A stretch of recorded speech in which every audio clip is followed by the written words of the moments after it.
आप सबों को मेरा प्रणाम। हम लोग एमकॉम सेमेस्टर 1 का एक पेपर देख रहे हैं, जिस पेपर का नाम है मैनेजरियल इकोनॉमिक्स और इसका पेपर कोड है सीसी कॉम 102। हम लोग इस पेपर के यूनिट 3 में हैं और यूनिट 3 का जो नाम है वो है मार्केट एंड प्राइसिंग। हम लोग इस यूनिट पे पहले भी कुछ लेक्चर हमारा आ चुका है, आप देख लेंगे। आज का जो हमारा टॉपिक है ना, वो है मोनोपोली के अंतर्गत मूल्य का निर्धारण कैसे होता है, price determination under monopoly market. ठीक है, तो ये जो लेक्चर है ना, ये सेम टॉपिक बीकॉम सेमेस्टर 1 में भी है। तो एमकॉम के स्टूडेंट्स के अलावे बीकॉम सेमेस्टर 1 जो जो जो पेपर का नाम है वो है माइक्रो इकोनॉमिक्स, वहाँ भी ये टॉपिक पढ़ना है। तो उनके लिए भी ये टॉपिक, ये लेक्चर फ़ायदा पहुँचाएगा। तो आइए हम लोग समझते हैं कि मोनोपोली मार्केट के अंतर्गत मूल्य का निर्धारण कैसे होता है। आइए टॉपिक को समझें हम लोग, है ना। कहता है कि देयर आर दो अप्रोच हैं to determine equilibrium price under monopoly. Monopoly के अंतर्गत इक्विलिब्रियम प्राइस को निर्धारित करने का दो अप्रोच बतलाया गया है। दो अप्रोच है। एक अप्रोच है total revenue and total cost approach है, और दूसरा है marginal revenue and marginal cost approach है। आज के इस लेक्चर में हम लोग ये पहले अप्रोच को डील करेंगे, है ना। आज जो है ना, सिर्फ हम लोग total revenue and total cost approach को अप्लाई करके देखेंगे कि कैसे मोनोपोली प्राइस को तय करता है ना। ये सेकंड जो है marginal revenue and marginal cost approach जो है, इसको हम लोग नेक्स्ट लेक्चर में, नेक्स्ट वीडियो में देखेंगे। तो आइए हम लोग पहला स्टार्ट करते हैं। Total revenue and total cost approach के आधार पे मोनोपोली मूल्य का निर्धारण कैसे करता है, समझिए। Monopolist can earn maximum profits where difference between TR is total revenue and TC is total cost is maximum। समझिए, मोनोपोली जो है ना, कैन अर्न मैक्सिमम प्रॉफिट, अधिक प्रॉफिट अर्न कर सकता है, अधिकतम प्रॉफिट अर्न कर सकता है। कहाँ पे? When difference between TR and TC, total revenue and total cost का जो डिफरेंस होगा वो क्या होगा? बहुत, जो जहाँ पे सबसे अधिक होगा। आप सोच के देखिए ना, आप मोनोपोलिस्ट हैं, आपका बाजार पे एक अधिकार है, और आपका जो टोटल रेवेन्यू और टोटल कॉस्ट का जो डिफरेंस जहाँ पे सबसे अधिक होगा, वहीं पे ना सबसे अधिक मुनाफा होगा आपको। सिंपल सा लाइन है, जहां पे टोटल रेवेन्यू टोटल कॉस्ट का डिफरेंस सबसे अधिक होगा तो वहीं पे उसको मैक्सिमम प्रॉफिट होगा। Bye fixing different prices, a monopolist tries to find out the level of output where the difference between TR and TC is maximum। कहता है कि ये जो मोनोपोली है ना, अलग अलग प्राइस तय करके उस लेवल को पता करना चाहता है। Tries to find out the level of output, ध्यान दीजिएगा, अलग अलग प्राइस तय करके, फिक्स करके वो उस लेवल को जानना चाहता है, आउटपुट के उस लेवल को जानना चाहता है जहां पे टोटल रेवेन्यू और टोटल कॉस्ट का डिफरेंस क्या होता है? मैक्सिमम होता है। ठीक है, अलग अलग प्राइस तय करता है, और अलग अलग प्राइस पे वो अलग अलग आउटपुट होगा, है ना। बाय फिक्सिंग डिफरेंट प्राइसेस, अलग अलग मूल्य, a monopolist tries to find out the output level of output, वो अलग अलग मूल्य पर जो आउटपुट का लेवल फाइंड आउट करना चाहता है, जहां पे इन दोनों का डिफरेंस क्या होगा? मैक्सिमम होगा। The level of output where monopolist earns maximum profits, जो जिस आउटपुट के लेवल पे मोनोपोलिस्ट सबसे अधिकतम मुनाफा कमाता है, is called the equilibrium situation. वो जो पॉइंट है, जिस पॉइंट पे उसको, जिस आउटपुट लेवल पे उसको अधिकतम प्रॉफिट मिल रहा है ना, उस आउटपुट लेवल को हम उसके लिए मोनोपोलिस्ट के लिए इक्विलिब्रियम का सिचुएशन होगा, है ना। This can be explain with the help of figure number 2। आइए, एक फिगर है, इसको हम लोग समझने का प्रयास करते हैं। इस फिगर की सहायता से हम लोग देखते हैं कि कहाँ पे उसको प्राइस सबसे अधिक मुनाफा होगा, है ना। और जिस पॉइंट पे उसको सबसे अधिक मुनाफा होगा, जिस प्राइस पे उसको सबसे अधिक मुनाफा होगा, जिस लेवल पे, आउटपुट लेवल पे उसको सबसे अधिक मुनाफा होगा, वही उसके लिए इक्विलिब्रियम पॉइंट होगा, ठीक ना। आइए समझते हैं। तो ध्यान से देखेंगे, इन फिगर नंबर 2, एक फिगर है, ये फिगर नंबर 2 है, ध्यान देंगे। कहता है कि TC is total cost curve. एक एक को ध्यान से समझिए। ये जो टीसी है, ध्यान दीजिए, यहाँ पे है टीसी। ये आपका टीसी देखिए, यहाँ से चला, पी पॉइंट से चल रहा है ऐसे। ये टीसी जो है, ये टोटल कॉस्ट कर्व है, ठीक है। ध्यान दीजिएगा, ये पी पॉइंट से शुरू हुआ है। टीसी जो है कहाँ शुरू हुआ? पी पॉइंट से, है ना। और कहता है कि TR is the total revenue curve. और जो टीआर है, इसको देखिए, ये टीआर को, इसको, ये टीआर है ना। टीआर क्या है?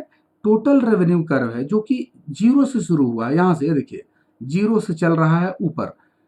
टीआर जो है ओरिजिन पॉइंट से चला, है ना, और ये बढ़ा बढ़ा एक पॉइंट पे कट भी किया। ध्यान दीजिएगा, ये जो टीआर है ना, टीसी को एम पॉइंट पे कट किया, है ना।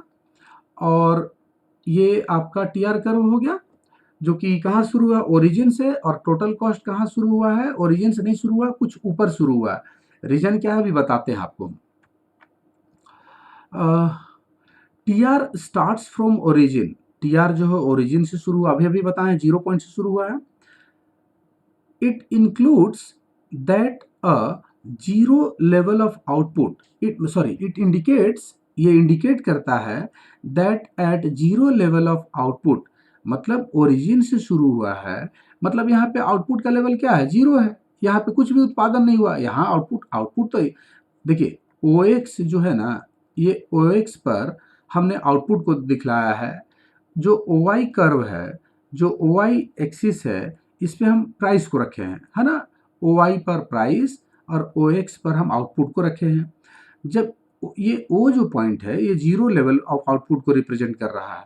तो वही कह रहा है कि टीआर जो है स्टार्ट कहाँ से हुआ है? TR curve starts from the origin, origin शुरू हुआ है। इट इंडिकेट्स, जो इंडिकेट कर रहा है that at zero level of output, जो कि 0 लेवल ऑफ आउटपुट को बतला रहा है। TR will also be 0। ध्यान दीजिएगा, जो 0 लेवल ऑफ आउटपुट है, आप समझिए ना, यहाँ पे टोटल रेवेन्यू कितना होगा? उत्पादन ही नहीं तो रेवेन्यू कहाँ से होगा, है ना। तो ये 0 लेवल ऑफ आउटपुट जो है, यहाँ पे जो आपका टोटल रेवेन्यू होगा वो भी 0 होगा, है ना। It indicates that at 0 level of output TR will also be 0, 0 होगा। TC curve starts from P. ये जो टीसी है, टोटल कॉस्ट है, अभी बोले थे ना, ये पी पॉइंट से स्टार्ट हुआ है। ध्यान दीजिएगा, ऐसे चला, बढ़ रहा, घटा, बढ़ रहा, फिर ऐसे करके ये बढ़ा, ये टोटल कॉस्ट कर्व है।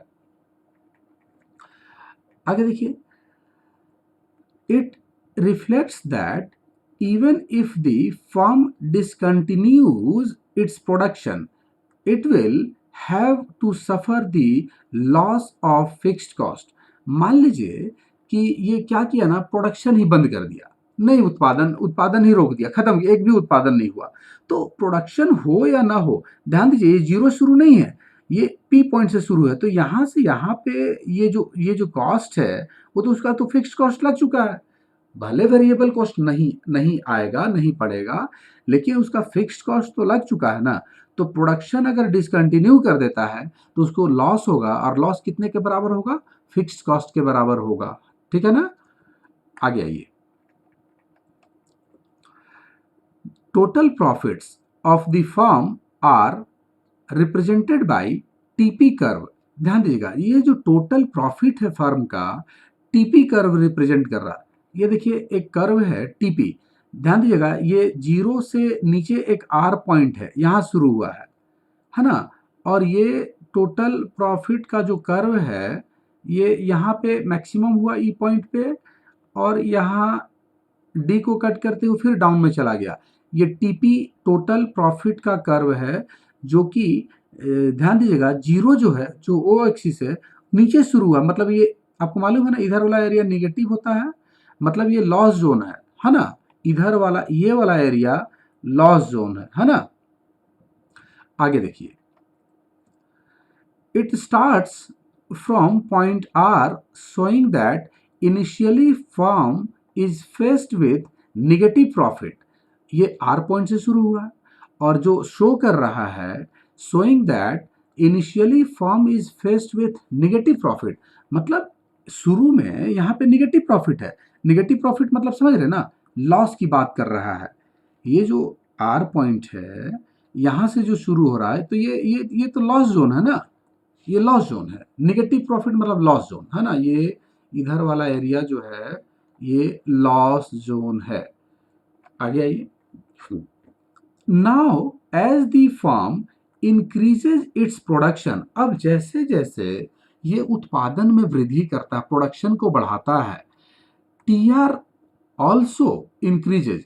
जब प्रोडक्शन बढ़ेगा तो टीआर भी बढ़ेगा, टोटल रेवेन्यू भी बढ़ेगा, बढ़ेगा ना। जब जैसे जैसे ध्यान दीजिए, इधर से जैसे जैसे मेरा प्रोडक्शन आगे बढ़ेगा, ये मेरा आउटपुट है, प्रोडक्शन मेरा आगे बढ़ेगा, तो ये जो आपका टोटल रेवेन्यू देखिए, ये प्रोडक्शन आपका आगे बढ़ेगा इधर से, तो आपका ये जो रेवेन्यू है बढ़ेगा कि नहीं बढ़ेगा, ये भी बढ़ेगा, टोटल रेवेन्यू भी बढ़ेगा। इस तरह से ये आपका भाग रहा है, ऊपर जा रहा है। जैसे जैसे आउटपुट बढ़ेगा वैसे वैसे टोटल रेवेन्यू भी बढ़ेगा। आगे सुनिए।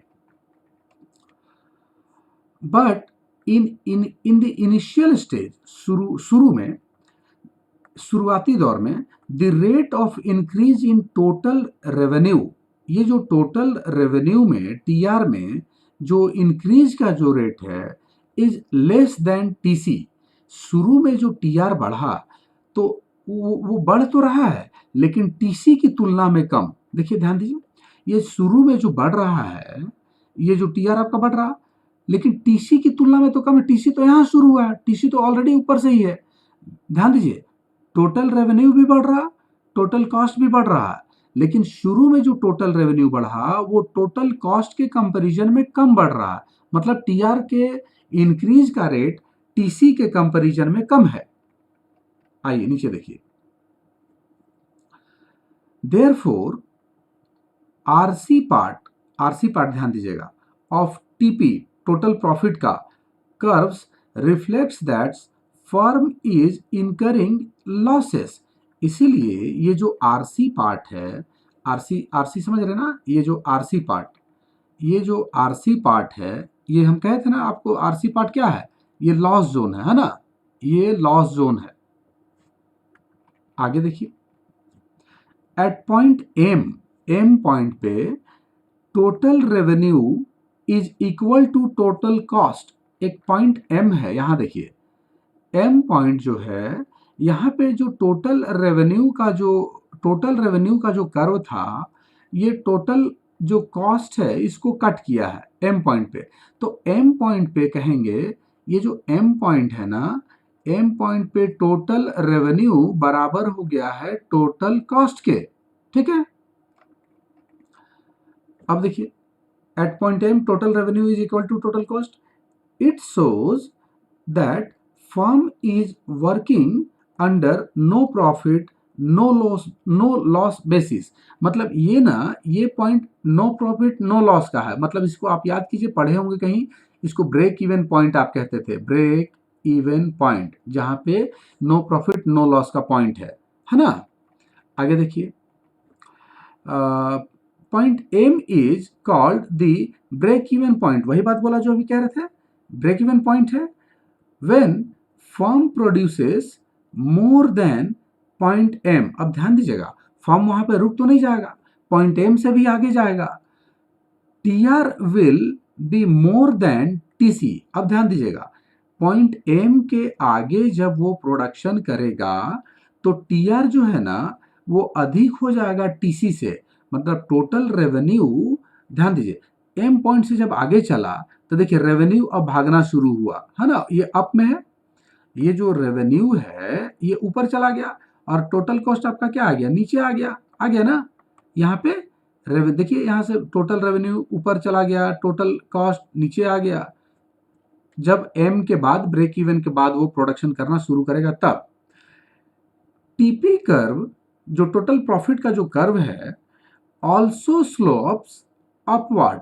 ये जो टीपी कर्व है, ध्यान दीजिएगा, ये आपका जो टीपी कर्व था ये वाला, जैसे जैसे प्रोडक्शन बढ़ रहा, ध्यान दीजिएगा, एम से आगे जा रहा है, रेवेन्यू बढ़ रहा है, कॉस्ट भी इधर से बढ़ रहा है, लेकिन रेवेन्यू की तुलना में कम। तो ये तो आपका जो टीपी कर्व है ये भी तो आप ऊपर जा रहा है। ध्यान दीजिए, ये जो एम पॉइंट से ये देखिए ऊपर बढ़ रहा है, यहाँ से जैसे जैसे रेवेन्यू बढ़ेगा टोटल प्रॉफिट बढ़ना शुरू होगा। आगे देखिए, it shows that firm is earning profit. ये दर्शा रहा है, चूंकि इसका स्लोप ऊपर की ओर जा रहा है, तो यहां से ये प्रॉफिट अर्न करना, इस पॉइंट के बाद से प्रॉफिट अर्न करना शुरू किया, यहां से इस पॉइंट के बाद से, है ना। आगे सुनिए, आगे देखिए क्या है। Now as the TP curve reach point E, ध्यान दिएगा, अब जैसे ही टीपी कर्व पहुंच जाता है ई पॉइंट पे, टीपी जो है, ध्यान दीजिए, ये आपका टीपी कर्व जो है ये ई पॉइंट पे पहुंच जाता है, ध्यान दीजिए, ई पॉइंट पे, है ना। Then the firm will be earning maximum profit, मतलब एम पॉइंट पे इसका जो प्रॉफिट है ना, इस ई पॉइंट पे जो टीपी जो है, टोटल प्रॉफिट जो है वो क्या है, मैक्सिमम है एम पॉइंट पे, ठीक है। This amount of output will be termed as, ध्यान दीजिएगा, this amount of output will be termed as equilibrium output. मतलब कह क्या रहा है कि इस ई पॉइंट पे तो उसको मैक्सिमम प्रॉफिट है, और यहां देखिए ये जो टोटल रेवेन्यू है आपका, ध्यान दीजिए, ये जो टीआर है और ये जो टीसी है, इसका जो गैप है ना वो सबसे अधिक है, सबसे ये मैक्सिमम गैप है, ध्यान दीजिएगा। यही ना कह रहा था कि जिस पॉइंट पे टीपी और टोटल रेवेन्यू और टोटल कॉस्ट का डिफरेंस सबसे अधिक होगा, ये मैक्सिमम प्रॉफिट है ना, यही पॉइंट। तो इसी इससे जो नीचे डाउन आया ई पॉइंट पे, उसको मैक्सिमम प्रॉफिट हो रहा। तो ये आपका इस पॉइंट पे जो प्राइस होगा वो वही प्राइस तय करेगा, और इस पॉइंट पे जो आउटपुट का लेवल होगा वही उसका इक्विलिब्रियम आउटपुट होगा। सिंपल सा टीआर टीसी कॉन्सेप्ट में टोटल रेवेन्यू और टोटल कॉस्ट अप्रोच में सीधा सीधा बोला है, जहां पे इन दोनों का डिफरेंस सबसे अधिक होगा वही आउटपुट लेवल जो होगा ना, इक्विलिब्रियम आउटपुट होगा। तो आसान है, इसमें बहुत ज़्यादा टेक्निकल टर्म्स नहीं था, बस गैप को ढूंढना था जिस पॉइंट पे सबसे ज़्यादा उसको प्रॉफिट मिले, है ना। तो आसान टॉपिक था आज का ये। उम्मीद है कि बात आप लोगों को समझ में आ गई होगी।